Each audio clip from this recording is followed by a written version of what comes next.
Dear friends from around the world, I'm honored to open this online Voices from Israel gathering, leading to Yom hazikaron and Yom ha'atzmaut of the Israel Reform Movement, and thank all of the organizations and individuals who join us to mark this event. Today, we mark the beginning of the month of Iyar. This month holds great complexity in the Israeli Jewish calendar, and this year, doubly so, the national days take on deeply personal meaning. In our small Israel, our hearts are broken again and again with each passing day without the hostages, and with every heartbreaking report of lives lost in the war in Gaza. While in past years there was a sense of pride and elation in transitioning from Memorial Day to Independence Day, this year the transition will be particularly difficult. In Israeli society, laughter and tears are intertwined. However, Jewish tradition teaches us that it is also right to create separations and distinctions, allowing each emotion its unique place. Many of our congregations cope with this challenge by holding havdalot, transition ceremonies and separation rituals designed to differentiate between the sorrow of Memorial Day and the joy of Independence Day. In these days, it is important that we find a way to navigate through these days together as a community. Together we will remember. Together we will differentiate between sorrow and joy, and together we will celebrate. This year, the Havdalot held by IMPJ congregations across the country will echo the Havdalot that the movement's rabbis have been leading every Saturday evening at Hosted Square in Tel Aviv and in Jerusalem prior to the weekly rally advocating for the release of the hostages. In our Havdalah ceremonies, marking the transition between memory and independence, we frequently sing the song by the poet Amir Gilboa, Zichrono Livracha. Suddenly, a person wakes up in the morning, they feel they are a nation and begin to walk, and they see that the spring has returned and the tree is turning green since last fall's tree shedding. Exactly a year ago, when we protested together alongside hundreds of thousands of Israelis for democracy, this wonderful song was played in the streets. This year, despite the seeming absence of spring on our land, there is room to sing this song with even greater fervor. To celebrate the upcoming Independence Day of our people, not only the Israelis sitting in Zion, but Am Israel in its entirety, who rose all over the world on October 7th and mobilized for the sake of the recovery of Israeli society and the State of Israel. The song concludes with a sentence, and to all they meet on their way, they call out Shalom. Despite the war we are experiencing, we will not cease to love peace and pursue it, day by day, hour by hour. I am honored to invite Rabbi Yair Tobias, the rabbi of the Yama congregation in the Kinneret region, to lead us in prayer, followed by musician Daphna Rosenberg.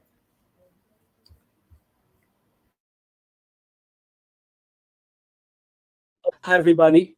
I'm glad to be here with you today. My name is Yair Tobias. I'm regional rabbi in the Kinneret area, and I live in a small kibbutz called Kfar Chaov that in October 8th was decided to absorb all the families it can from the south and north, all the families that were evacuated. And we, in a blink of an eye, grew from a community of 100 families to a community of 145 families, and as these days, I felt really lost for words, and really were looking everywhere for hope and comfort. And the moment I understood the amount of effort and the love and kindness that was pouring from people's hearts all over the place, also here in Kfar Chaov, but also all around Israel, I started feeling my energy coming back. And it reminded me of the power of people coming together and making an effort to make everything be better again. And I was asked to write these words as a preparation for a community Kabbalat Shabbat that I was leading. And these are the words that I wish to share with you today. So I'll read it now. May it be a will that the state of Israel be a home in which all its residents can live with love, solidarity, peace, and friendship. May it be a place of security, serenity, and trust, where the spirit of generosity and loving kindness flourishes. May hate, animosity, fear, terror, and indifference find no place in it. May all its leaders and officials be blessed with the wisdom, integrity, and fairness. Guard, protect, and give courage to all who serve and defend the state of Israel. May its soldiers, reservists, police, health, rescue, and security forces return home in sound body and mind. May we witness the safe return in body and in soul of all the captives and the missing. As it is written, for in joy you will go forth and be guided in peace. The mountains and hills will exalt before you in joyous song. Bless all the residents who keep the country functioning through hard work, love, and commitment, so that we may see better days and the prophecies may be fulfilled. No longer will violence be heard in your land. I will grant peace in the land, and you shall lie down untroubled by anyone. I will give the land respite from vicious beasts, and no sword shall cross your land. And they shall beat their swords into plowshares, and their spears into pruning hooks. Nation shall not take up sword against nation. They shall never again know war. And let us say, Amen.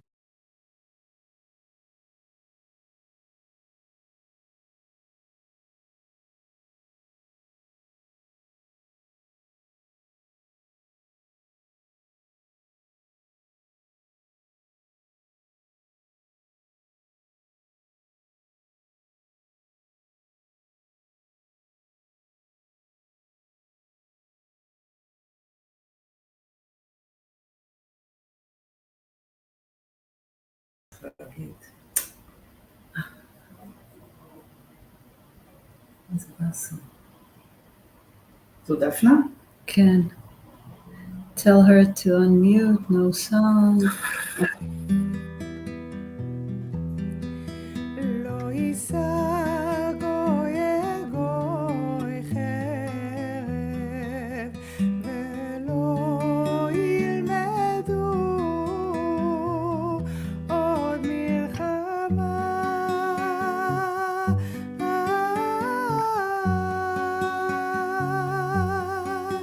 לכו ונלכה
It is my pleasure to introduce Dr. Nachman Shai, recently appointed Dean of HUC in Jerusalem.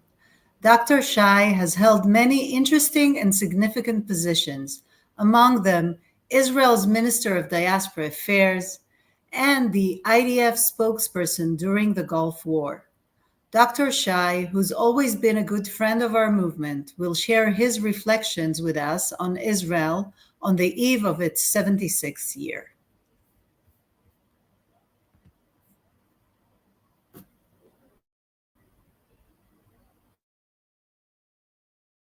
Good evening, dear friends around the globe. As an Israeli, I'm very much excited about the upcoming two important days, maybe the most important days in our Israeli calendar. These are the Memorial Day for the fallen soldiers and victims of terror and the Day of Independence. They are linked to each other. In 48 hours, we move from mourning to joy, from the birth of the state of Israel to the very existence now. We do have to celebrate. I'm telling you right away, we do have to celebrate. But at the same time, especially this year, we have many questions, many doubts, many hesitations, where we are, what we are doing. And honestly, between us at this stage, and I'm old enough to remember almost all Israelis' Day of Independence, I have more questions than answers. And I think we should all share it between us because we are friends, we are one family. October 7th changed Israel and will continue to change Israel. And right now, I would say the Jewish people for many years to come. This is a day that generations ahead of us will look what happened on October 7th. Not only what happened in the Gaza envelope, that's part of it, but what happened to Israel, what happened to Jewish people, what went wrong, how happened that 80 years after the Holocaust, 1,200 Jews were murdered, mutilated, raped, burned alive. Where? In Israel, the safe haven of the Jewish people, which was actually established to give a safe place for the Jewish people. But yet, don't forget, we do have a state, we do have, I believe, a very strong military, the Israeli Defense Forces, and we do have a strong country that can overcome the war. But yet, I would say we need to explain to ourselves what happened and how to change it and how to get better. The story of Israel is unique. Our success is unbelievable, but it's only a message what we can do and what we should do in our state. A lot has changed also in what we call the diaspora in the Jewish world. The rise of anti-Semitism for us Israelis is also a very strong message, not only to you. As an Israeli, I feel responsibility for you like to any other Jew, both in Israel and out of the country. That's how you feel when you are a member of a family. It's not all about us, as we sometimes tend to say in Israel. It's about all of us. And when there is a rise of anti-Semitism, and when Jews are not safe wherever they are on the globe, it's our challenge, not less than yours. Again, because we are one family. And let me tell you, where we are now, we need to look backward to the foundations of the state of Israel. That will give us some of understanding how it started, why it started. And you know what I do in days like that? Some people look at the Bible, some people pray. I do both. But also, I read the Declaration of Independence. I read the Declaration because this is the most important document in the history of Israel. Drafted by few people, altogether signed by 36 of them in 1948. And let me read from there what it says. It says, Israel will be based on freedom, justice, and peace as envisaged by the prophets of Israel. It will ensure complete equality of social and political rights to all its inhabitants, irrespective of religion, race, or sex. It will guarantee freedom of religious conscience, language, education, and culture. It will safeguard the holy places for all religions. So much has been said, so much has been done through our history, but when I look backward, what I see is the Declaration of Independence that was, is, and will always be the torch that we will go and follow and make it the major message of the State of Israel. Equality for all people, peace, social justice. These are the things, these are the values of the reform movements around the world, in Israel, of course, and those are the values that we should adhere to and make a promise that next year and the year after we'll do our best to accomplish them. So I would like to conclude my remarks by wishing all of you Yom Ha'atzmaut Sameach. We'll go through those 48 hours with a lot of tears, some of them because of the mourning, some of them because of our great joy. And please remember again, one family, one people. Shalom Lachem.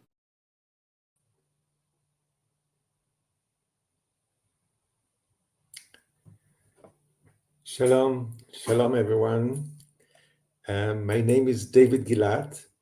I am the chairperson of the Bet Daniel community in Tel Aviv. My connection to this community goes back 50 years to my bar mitzvah back in 1973. Leo, if you can put on the slides, thank you very much.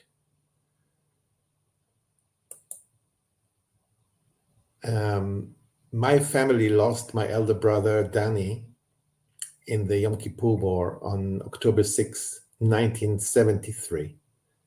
He was missing and is considered until today a soldier whose burial place is unknown. I will share with you a little bit of what Danny was, a 19-year-old young guy, very handsome. It's very difficult to describe a whole life in 1 minute, but you can see I chose some pictures showing Danny was born in New York, but he grew up in Tel Aviv, and he loved music, travels, cars, sports, and he loved life. I can share with you something when he was during his time in the desert, in Sinai Desert. He wrote a letter to his girlfriend saying, "They teach us to shoot at cartoon targets, but one day I will have to fire at a soldier like me, who also likes music, cars, and has dreams and wishes to travel, study, raise a family, and enjoy life. Do not get me wrong, I'm fully motivated to fight for our country. But it is a pity that the elders did not manage to do better for our generation." And with these two words, I can give you a little bit of the way of thinking and what this young guy of 19-year-old, what he was and what dreams he had. When my younger son, and this is a very moving for me today, this is my younger son, and when he was bar mitzvahed, we contributed a Torah scroll to Beit Daniel, and because it was actually in my bar mitzvah, September 73, this is the last time Danny stood with reading the Torah, and so it was like closing a cycle when Noam was the first one to read his portion from this Torah scroll, Etz Chaim Lamachzikim Ba. it's very special for me today because today Noam was drafted. He went to the army today. We were in the chambers of the drafting place, and near Tel Aviv. So it happened today. So we are still we continue. And in this connection, I want to end with a few words, because last year we fought for the identity of the country to ensure that the loss of our loved ones was not in vain. Similarly to 1973, also this year, the feeling is that we are fighting for the very existence of the State of Israel. But this time, the disaster was worse. The sirens that woke us up on the morning of Simchat Torah on October 7, 2023 seemed to pull us out of the bubble of a dream into a reality of a nightmare. And if there is any consolation these days, it is the fact that in the moment of truth, we rediscovered our worn-out vitality as a people. We saw reservists from different groups in the population fighting shoulder to shoulder with supreme bravery out of a sense of devotion and mutual guarantee, responsibility, and camaraderie. The soldiers who gave their lives in this war understood that the existence of the country was in danger and that it was their duty, that it was their responsibility to bring the kidnapped home. The unity of the fighters and the citizens revealed to those who were already gripped by despair that the wheat can grow again in our hearts. Thank you.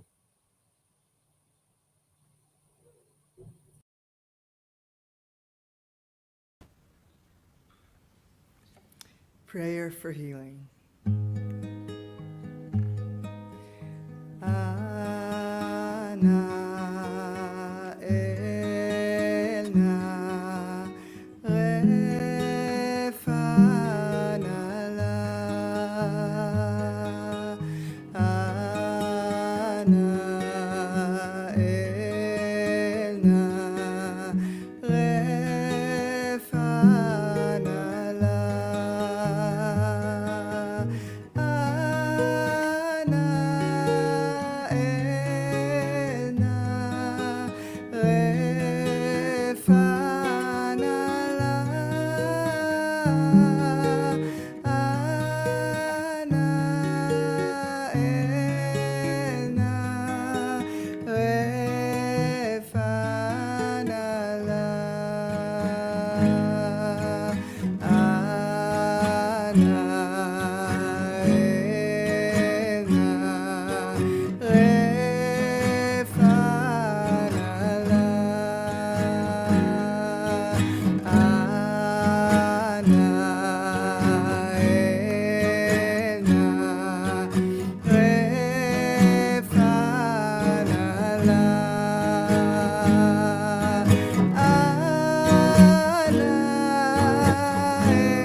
Shalom, Chaverot Yekarot veChaverim Yekarim.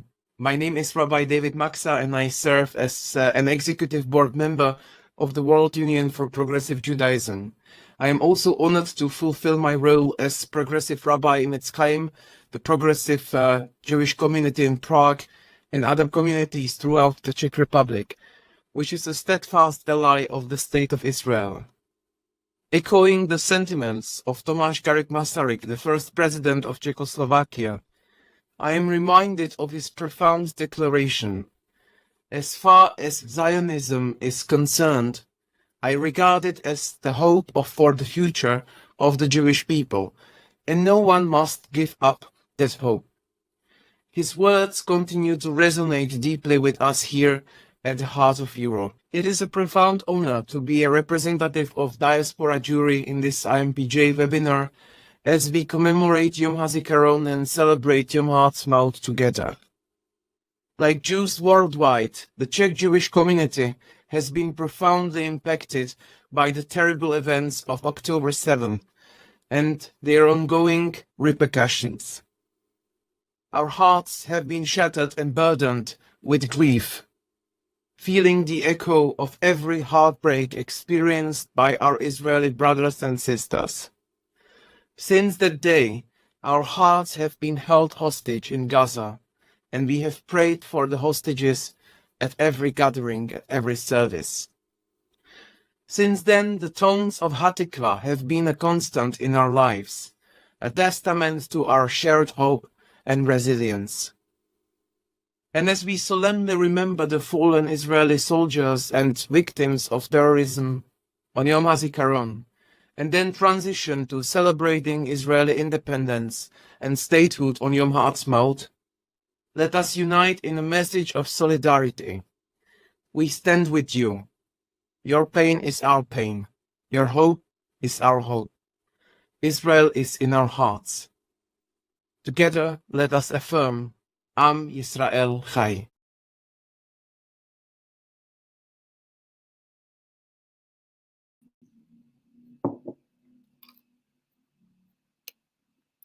Hi, I'm Rabbi Ariel Stein. I was recently ordained at the Hebrew Union College in New York City, and I'm tuning in from Brooklyn, New York. I'm currently finishing up serving as student rabbi at Columbia and Barnard Hillel, and I've spent the past 2 years there as well as at Kobe College up in Maine. I'm an American with strong Israeli connections. I have friends and family across Israel, and I grew up in an American-Israeli expat community, as well as Young Judea. My partner is also from Nofit. Israel has been with me in my rabbinic journey, both the first 2 years I spent living in Tel Aviv, as well as my work on campuses and in congregations. Goes without saying that this is an incredibly, incredibly challenging time on campuses, particularly for Jewish students and for Israeli students. In my work, I've been focusing on creative education that is honest and authentic and welcoming to many, many Jewish experiences. I'm personally focusing on ensuring that folks don't spend their time at college feeling ignorant or feeling distanced from Israel and from the Jewish community. I'm particularly focusing on building and making space for Jews of many backgrounds. This includes working to develop strong and complex Jewish identities in this world today. I'll be marking both Yom HaAtzmaut and Yom HaZikaron through supporting my students in exploring their Jewish identities and stories with bravery, through teaching about Jewish cultural, religious, and linguistic diversity, and encouraging people to ask questions, to take adventures, and to gain knowledge of our Jewish history and our many, many stories. I'm hoping to do that and to help people build with empathy and integrity. I also want to offer, this is such a painful and challenging time for Jews across the world and for so many others as well. And I'm going to also make sure to focus on joy, especially during this month of intense holidays. I'll be in Israel for most of June, and I'll be spending some time researching Israeli artists to support both in the visual arts and in music. As we know, cultural production is such a powerful part of identity and culture. Thank you all, and my heart is with you.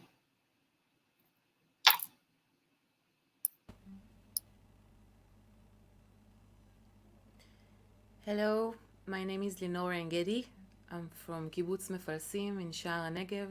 I'm the cantor of Sha'ar HaNegev congregation. I'm gonna sing an original song called Anenu, Answer Us, and it's a prayer that I dedicate to my community in Sha'ar Negev and Eshkol and across the country as well.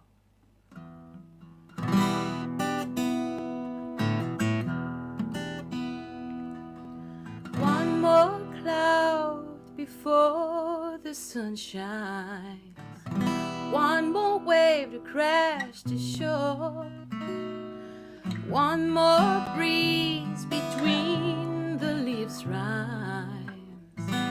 Nothing is as was before. Oh no, no, nothing is as was before. One more prayer before creation.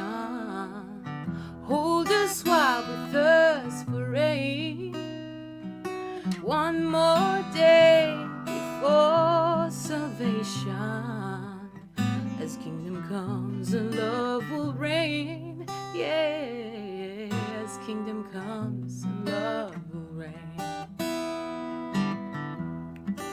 Don't let us burn alone. Don't let us burn further on and on.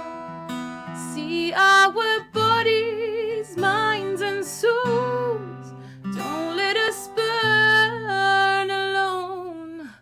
Bring them home. One more cloud before the sun shines. One more wave to crash to shore. One more breeze between the leaves rhymes. Nothing is as was before. Oh no, no, nothing is as was before. One more prayer before creation. Hold us while we thirst for rain. One more day before salvation. As kingdom comes and love will reign. Oh wait, as kingdom comes and love will reign. Don't let us burn alone. Don't let us burn further on and on. See our bodies, minds, and souls. Don't let us burn alone. One more prayer before creation. Hold us while we thirst for rain. For one more day before salvation. As kingdom comes, love will reign. As kingdom comes, love will reign. Oh, as kingdom comes and love will reign. Don't let us burn alone. Don't let us burn further on and on. See our bodies, minds, and souls. Don't let us burn alone. Bring them home.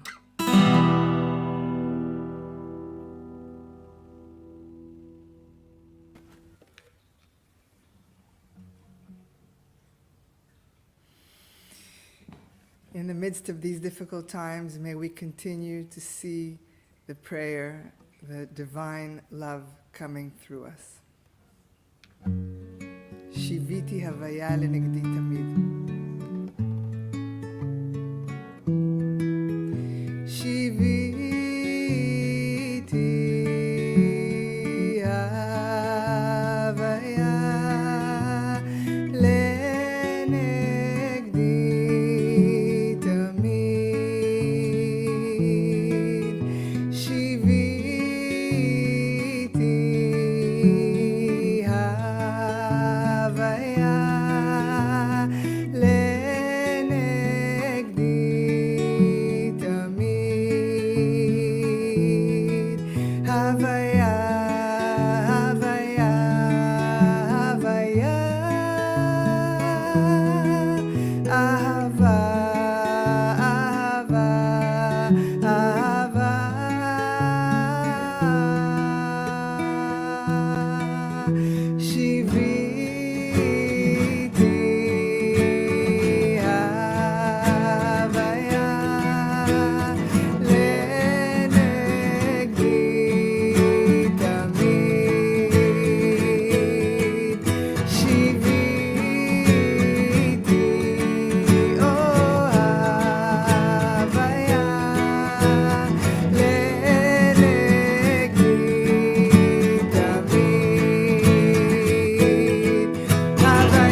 Good evening, everyone.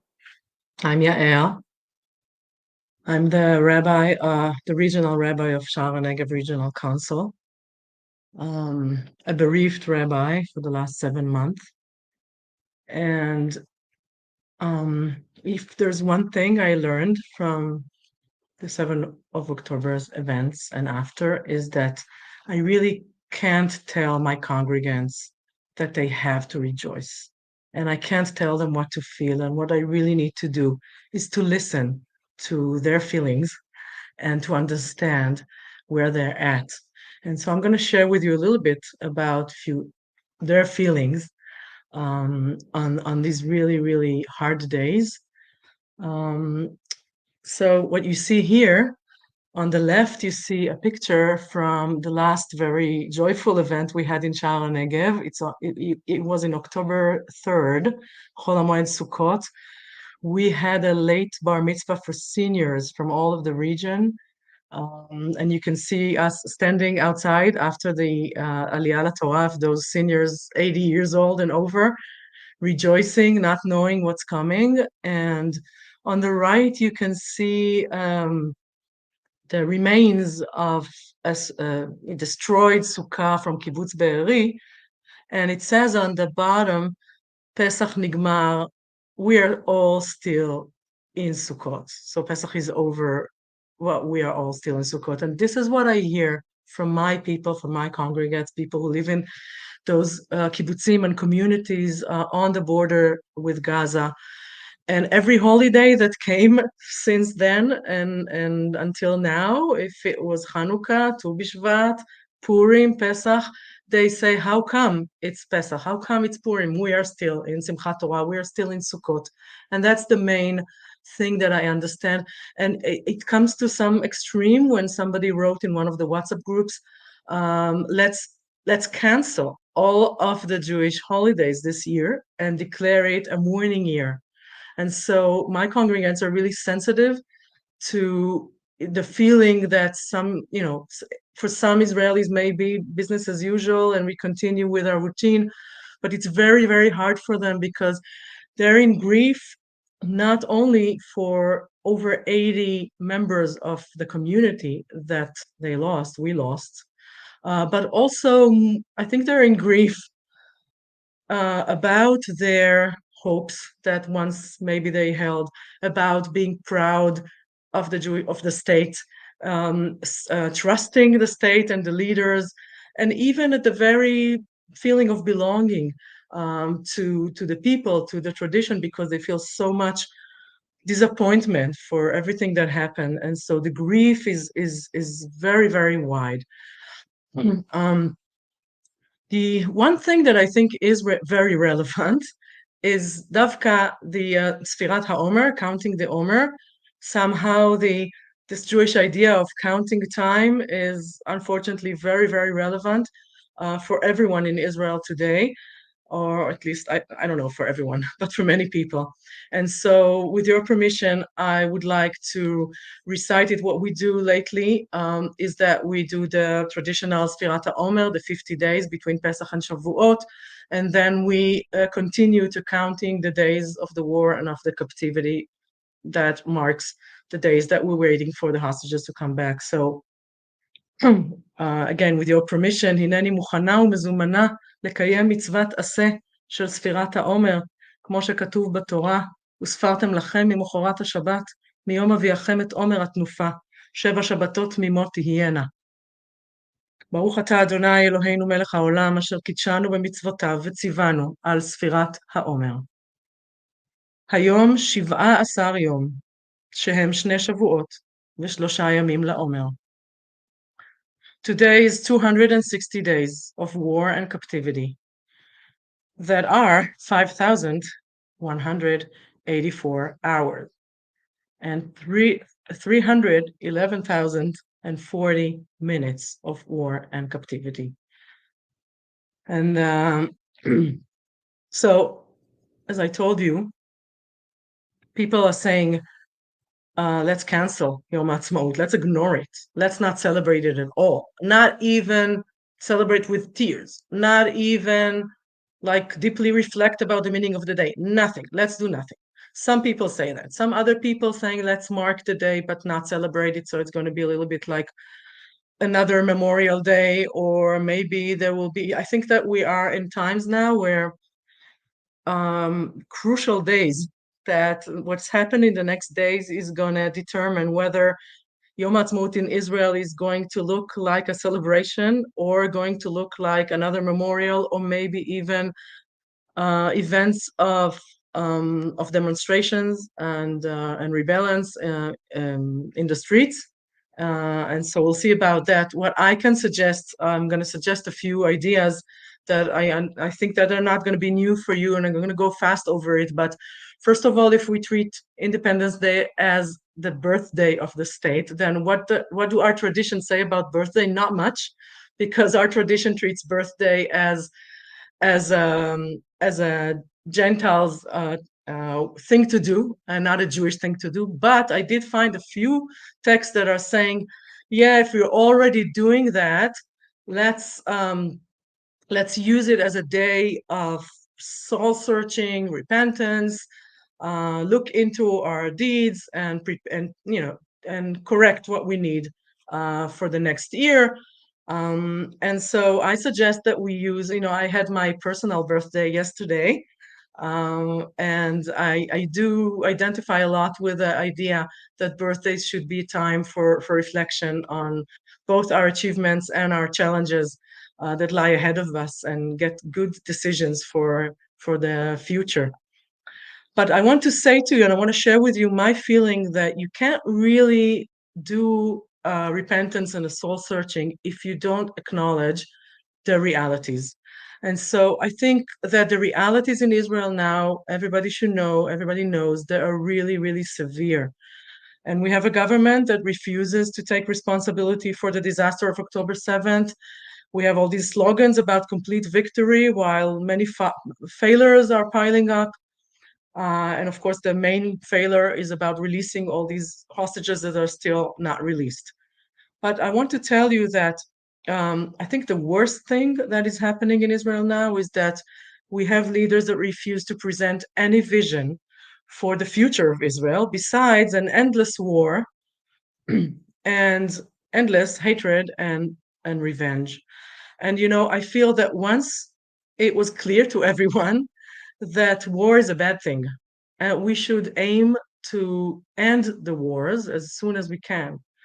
And I don't feel that that's what our leaders are telling us now. I feel that almost war has become almost this sacred thing for some people, and it's a terrible thing to feel as an Israeli. I think that many Israelis, and maybe you feel that as well, our friends, that they feel uncomfortable criticizing Israel because we love Israel so much. And I love Israel so much. I grew up here and I raised my kids here and I served the army. I love Israel, but I think that if we really love Israel, we must look the realities straight in the face. And this is why I'm going to share some images with you. I think it's also our duty to have a vision for the Israel we want to see. And where will we find ideas for this vision? So one of them is the passage that Dr. Nachman Shai has read from the Declaration of Independence. We're not going to read it again. He read it for us. And I just want to remind a few lines after this paragraph. We find other lines that we kind of ignore sometimes when we learn the text of the Declaration. It says in Hebrew, אנו קוראים לאומות המאוחדות לתת יד לעם היהודי בבניית מדינתו ולקבל את מדינת ישראל לתוך משפחת העמים. So we appeal to the United Nations to assist the Jewish people in their building up their state and to receive the state of Israel into, it says here, the Committee of Nations. That's the official translation. I think, this is why I put the picture of the book. I think a better translation would be Mishpachat Ha'amim, is family of men, like this very famous photography exhibition that was in New York in the 50s after the Second World War, talking about our universal humanity. And so are we a part of the family of man right now? Was Israel accepted through the family of man? What do we have to do to be accepted into the Committee of Nations or Family of Men? I think this is a question we need to be asking. And by the way, when Rabbi, Dr. Nachman Shai read the paragraph, it says that those values that Israel will be based on are based on the visions of the prophets of Israel. And so what are the visions of the prophets of Israel that it should be based on? And I want to bring you one vision that sometimes also we tend to forget, because this is the official symbol of Israel. It's in every classroom, in every government building. You see this symbol. And if I ask you, where is it taken from and what does it mean? Some Israelis, I'm not sure they're going to know what it means. Some of us maybe forgot what it means. And so I think one teaching we can use for Yom HaAtzmaut is to learn again the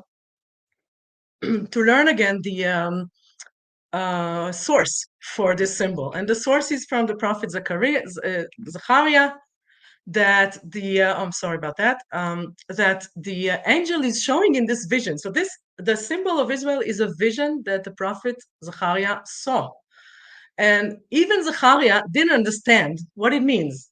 And so when he sees that, he asked the angel asked me, what do you see? And I answered, I see a lampstand all of gold, and the lamp on it 7 in numbers, and by it are 2 olive branches, one on the right and one on the left.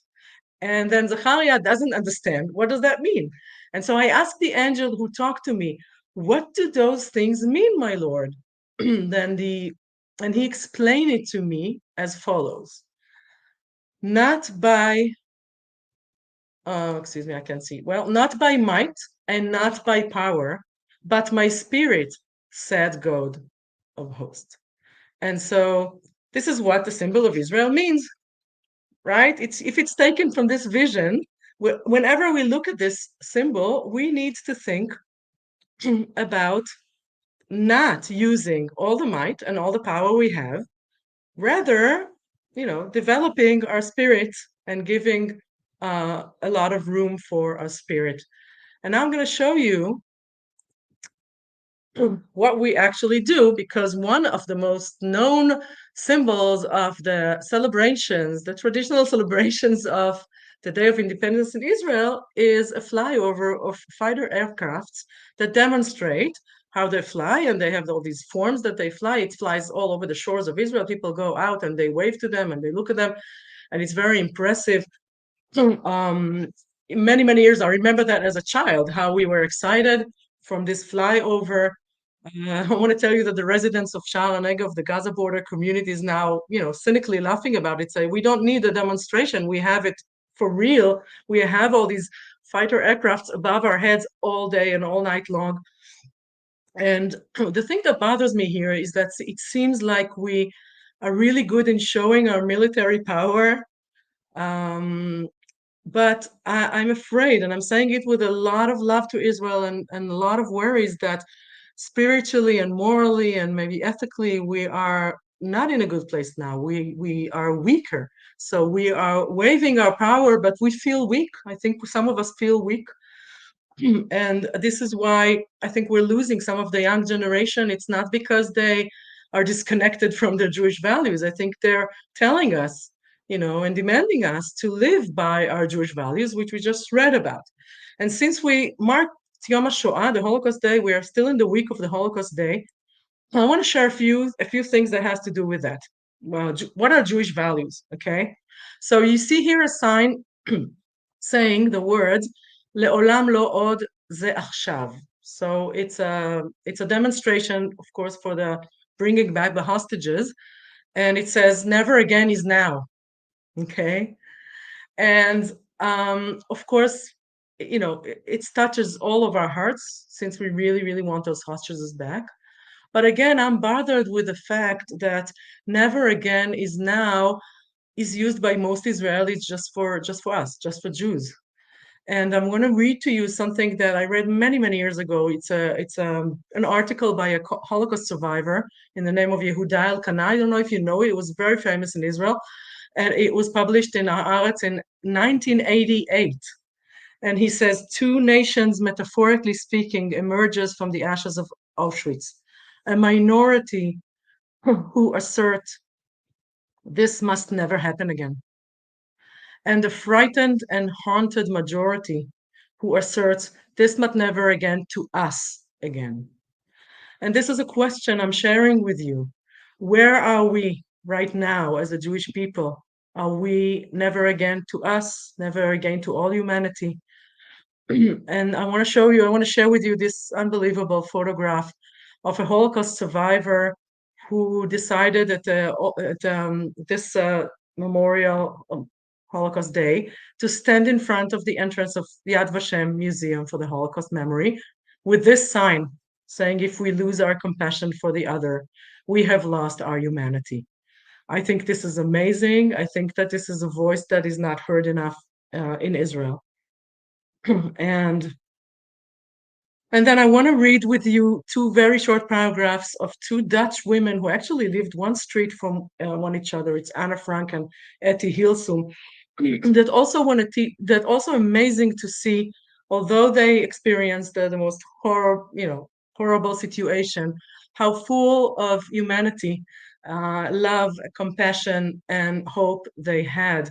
So Anne Frank wrote in her diary, "It's a wonder I haven't abandoned all my ideals. They seem so absurd and impractical.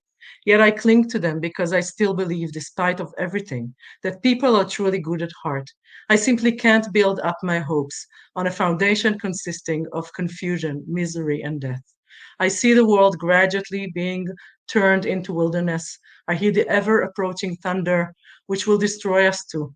I can feel the suffering of millions, and yet, if I look up into the heavens, I think that it will all come right, and this cruelty will end, and peace and tranquility will return."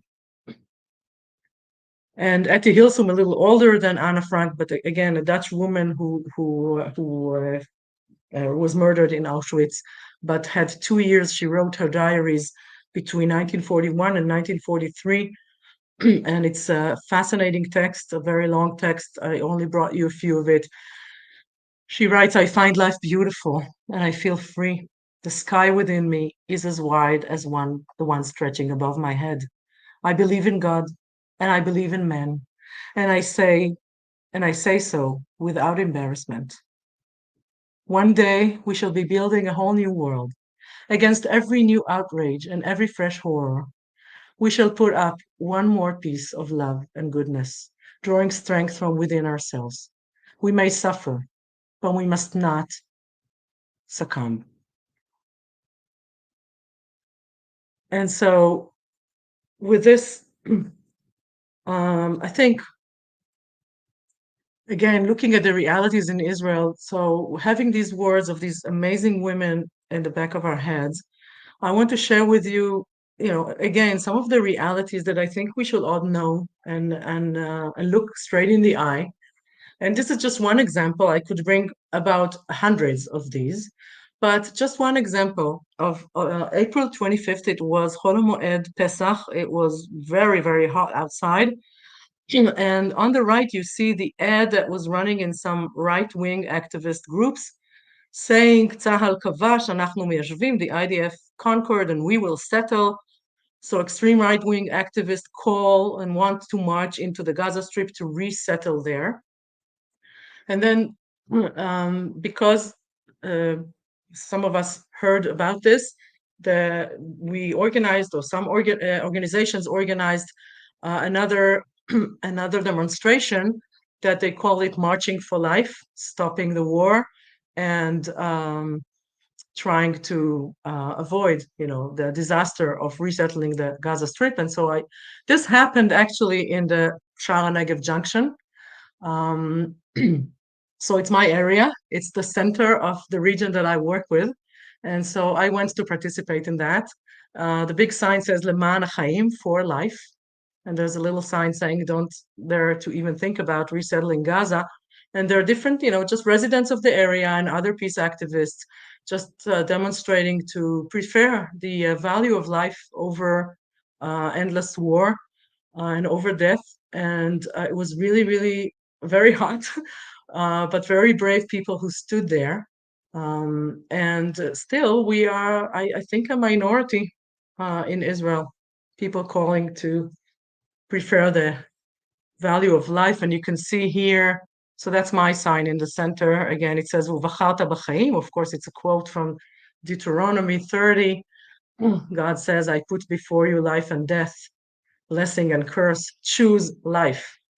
And so I was happy to see that the hostages organization also choose this as their calling to come out and demonstrate to prefer the lives of the hostages over continuing the war. And uvacharta b'chaim, and you should choose life. And you can also see on the right just one example that there are Israelis who call for ceasefire. But I'm afraid they're a minority. I'm afraid again that the value of choosing life is not clear to all of Israelis, and it makes me worried, but also gives me the place to struggle for that. And I think many of us are struggling now for those values that we all believe in. I want to end this part with showing you this, telling you that I think one of the most important outcomes of October 7th event and the 7 months of war after it is that at least it put the focus on the Israeli-Palestinian conflict and showed us that we cannot continue. We cannot continue the way it was before. That we must resolve and reconcile the conflict rather than maintaining it for all these years. I think, in my belief, it's a very deep religious belief for me that the two nations that share this land are both really, really wounded, traumatic, and full of pain and fear. And the scope of death and destruction is unbearable on both sides. And it's time to end this cycle of bloodshed. We are trapped in this ongoing cycle of violence. I believe, in my opinion, there will be no military solution to the conflict, and we must find a way for a political solution that will bring peace and quiet to the area. I think it was Albert Einstein that said, if we can't make peace with the Arabs, we haven't learned anything from thousands of years of Jewish history. So someday, calling to promote peace. So I'll say that in a different way. People tell me, how can we believe in peace? And if you still believe in peace, you must be very naive or stupid. I think believing in peace is not naive. I think believing in peace is the Zionist thing to do. It's a responsible Zionist thing to do, and it's a very serious thing to do. I think that the only peace that we actually have is on the borders where we reach peace agreements. I think we must find a way to stop this cycle of violence so our kids will live in a different Israel. I do not want my kids to continue this cycle. I want to break it. I'm already 53. I'm telling you painfully, I don't know if I'm going to live to see a different Israel, but I'm struggling with everything I can. And I get a lot of encouragement from some Hebrew text, and we want to share with you one now. So my musician, yeah, we can take this off. And I just want to explain. If you can put it on just for a minute again. So, our leaders are talking about victory, and the sign you see here, people deciding to put the Israeli flag and saying, the real victory is when we resolve it says 2 states, but it doesn't have to be 2 states. It could be any solution. Just resolve this conflict, just finish it, finish this cycle of violence and bloodshed. Now I invite Lenore, my wonderful musician that you heard before, that is now evacuated from her kibbutz Mefelsim and lives for 7 months in a hotel in Herzliya. And this is where she's broadcasting from. Thank you, Lenore. She is very, very much loved by our congregants. She gives them a lot of spirit and encouragement with her singing and soul singing. And so we want to share with you a poem. If we can put the words on the screen. It's by Shaul Chernichovsky, a Hebrew poet, a Zionist Hebrew poet, who was talking also about his dream of peace. And he's telling his beloved one, yeah, you can laugh at me that I'm such a dreamer and I dream of peace, but I insist to continue believing it. even if the day is far.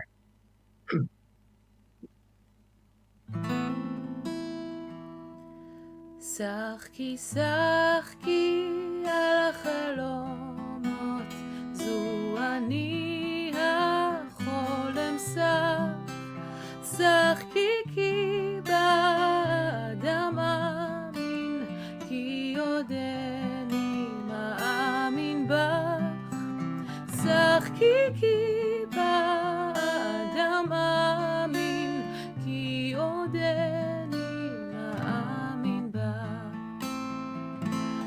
כי עוד נפשי דרו שואפת, לא מכרתי על עגל פס, כי עוד אמין גם באדם, גם ברוחו רוח עז, כי עוד אמין גם באדם, גם ברוחו רוח עז.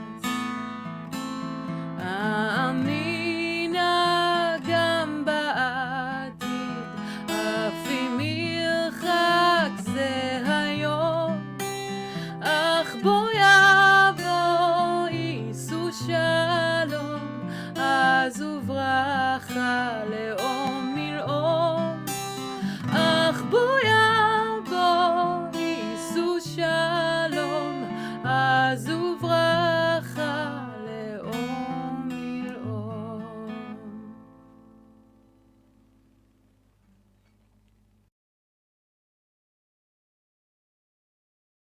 The text, but I think that we don't have time for me to share the whole thing.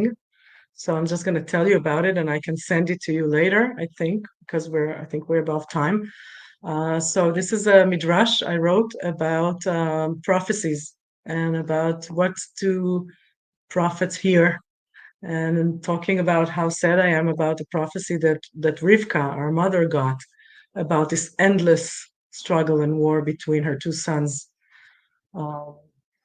And how come she heard such a hard prophecy, while we have other prophets like Isaiah who heard the other kind of good prophecies saying, nation should not lift a sword against nation and all of that. And then I talk about the brothers that always used to be in competition and in struggling, but then they found a way to reconcile. So every pair of brothers, like Yitzchak and Ishmael and Jacob and his brothers, found a way to, even after the worst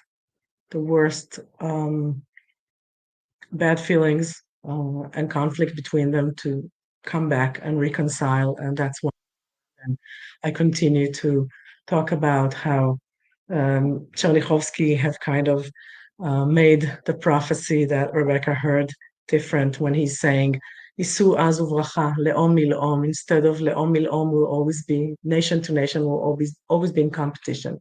And he's saying, nation to nation can share blessing.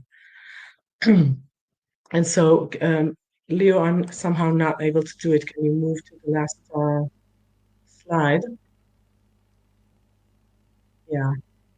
And we'll sing again the last verse of Chernichovsky, when he actually corrects the prophecy of Rebecca, and he says, Yis'u shalom uvracha le'om mil'om, nation to nation will share blessing and peace, instead of being constantly in war.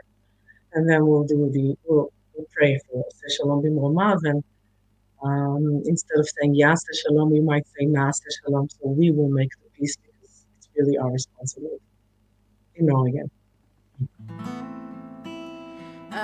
אמינה גם בעתיד, אף אם ירחק זה היום, אך בו יבוא יישאו שלום, אז וברכה לאום מלאום, אך בו יבוא יישאו שלום, אז וברכה לאום מלאום. עושה שלום במרומיו,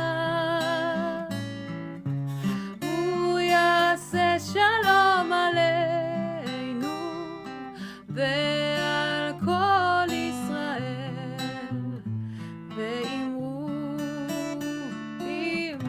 אמן. עושה שלום במרומיו, הוא יעשה שלום עלינו ועל כל ישראל ועל כל יושבי תבל. יעשה שלום, יעשה שלום, שלום עלינו ועל כל ישראל. נעשה שלום, נעשה שלום, שלום עלינו ועל כל ישראל ועל כל יושבי תבל.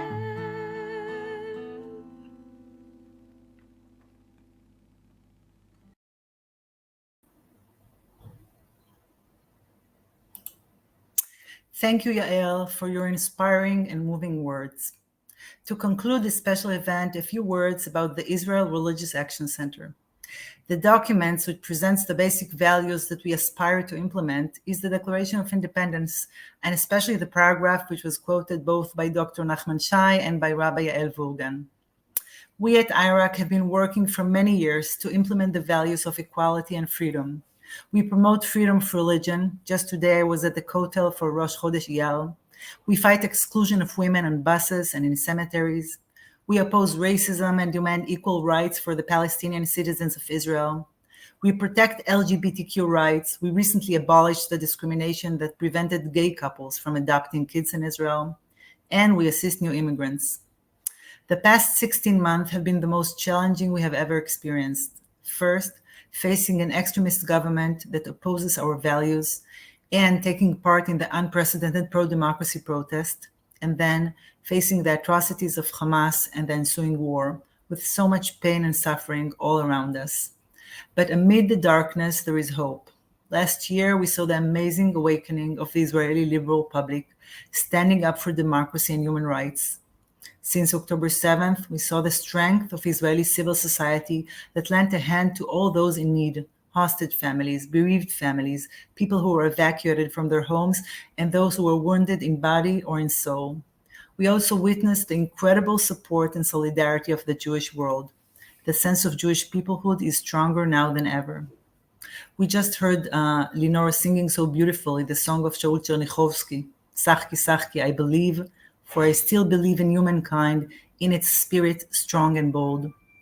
Following the day commemorating the Holocaust and as Memorial Day for fallen soldiers and victims of terror and Yom Ha'atzmaut approaches, we must again, as Rabbi Yael Vogel said, we must again stress our commitment to the values of humanity for all, to a better future where both Israelis and Palestinians deserve a life of safety, dignity, and prosperity. עוד לא אבדה תקוותנו. Our hope is not yet lost. Together with all of you, we will continue to make sure Israel will be the homeland of all Jews and a state which all citizens are entitled to equal rights in, without discrimination on the basis of religion, race, or gender. I want to end with the powerful words that Rabbi Oded Mazor wrote. In the days when each hour collides with the next, we have no choice but to cry and to laugh with the same eyes, to mourn and to dance at the same time. And the long arc of history is compressed into 1 day and 1 hour. We ask for strength to contain the intensity of our bursting hearts, to rejoice with those who will be able to embrace today, to unfold all of those leaning into their longing, souls trembling, to hold on to hope without letting go, and to leave some quiet space for a silent scream. Please grant us the room to shatter into pieces and the spirit to be rebuilt anew. Thank you all, and good night from Israel.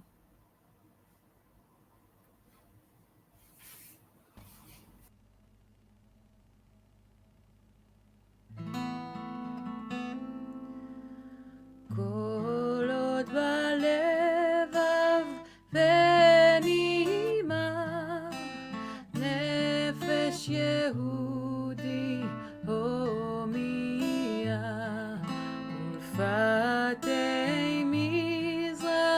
God.